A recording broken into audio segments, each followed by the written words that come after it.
মাগরিবের আজান শেষ হয়েছে। রাশেদ অজু করে জায়নামাজে দাঁড়ালো। আল্লাহু আকবার বলতেই শুরু হলো তার নামাজ।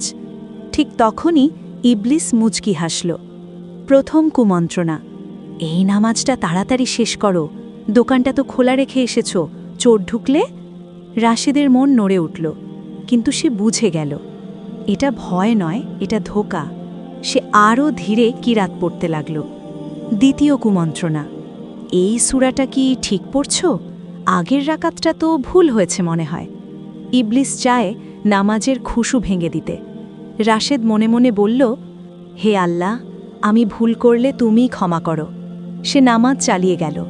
তৃতীয় কুমন্ত্রণা, সবচেয়ে ভয়ঙ্কর।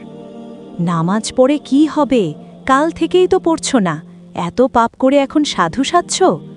এই কথায় রাশেদের বুক কেঁপে উঠল, কিন্তু হঠাৎ তার মনে পড়ল আল্লাহর দরজা কখনো বন্ধ হয় না। সে সিজদায় গিয়ে ফিসফিস করে বলল, হে আল্লাহ, আমি পাপী, কিন্তু তুমি ক্ষমাশীল। এই সিজদাতে ইবলিস হেরে গেল।